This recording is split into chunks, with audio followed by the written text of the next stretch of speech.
Yes. Okay, great. No, because we didn't we talked about the three minimum requirements: age, citizenship, and education, and all the different levels of each. But we didn't talk about the application process, which is, Yes. out of all the things we talked about today, is my number one area of expertise. So I'd love to talk about that and give your audience some information about how it actually works. Step one is completing the online application, and that even if you're not 100% sure on all your decisions for the occupations, etc., it's not a big deal to make changes in the early stages of the application. So it's a good idea to get it started, and you can the recruiter will contact you once you've submitted your online application, and you can make changes and your final decisions at that point. Not to be discouraged by the lengthy and detailed online application, because it's no problem.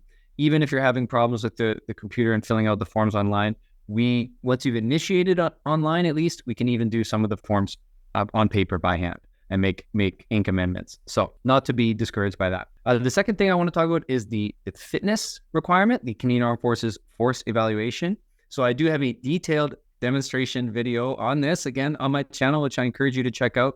And I'll just clarify for everyone that for the reserves, yes, you need to complete the fitness evaluation prior to joining. It's as a part of the application process. For the regular force, you do not, but it will be completed in the first week of your basic military qualification. So either way, you have to do the test, but in the reserves, you do it before you're enrolled, and the regular force, you do it after you're enrolled. If you're unsuccessful in the regular force on basic training, they'll put you in a special fitness program and give you time to train and practice and prepare, and they'll give you another chance later on in the course to make sure that you're able to pass the test. Next one is the aptitude test, the Canadian Forces Aptitude Test, or CFAT. So this one is a brand new pilot project where for many occupations there's exemptions from writing the CFAT depending on your education and a number of other factors.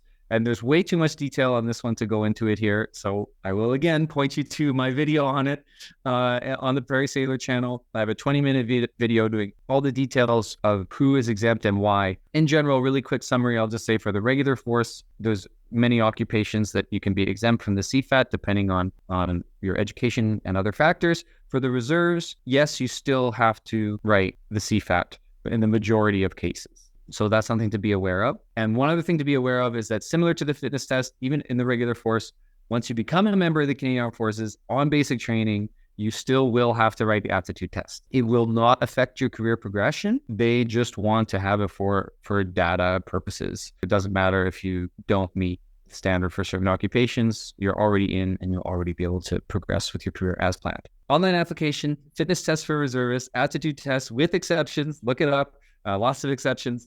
Next is going to be the security clearance.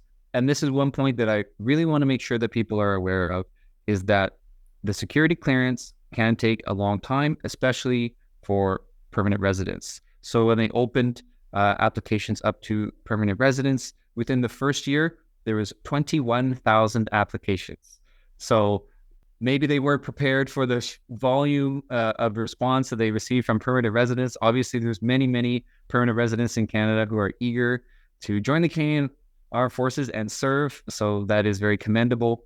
And unfortunately, we've been a little bit slow on processing the security clearances because it is a little bit more in depth when they're having to work with people who've been in Canada for less than 10 years and doing international checks and things like that for the background checks. It can take 6 to 18 months, and in some cases, even up to 24 months. It is difficult to wait that long for a job, and we're doing our best to cut those times down.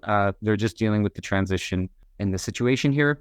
And my recommendation, in the reserves at least, if you're waiting for a part-time job, then it's a little bit easier than if you're waiting for a full-time job, because then you're not worried about when is it going to start, when am I going to have to quit my current job. So applying to the reserves can be a way to get through that waiting period. So security clearance, we've covered that. Next is the medical, which is done at the Canadian Forces Recruiting Center. Even if you are applying as a reservist, we don't have medical staff at reserve in the Navy anyway.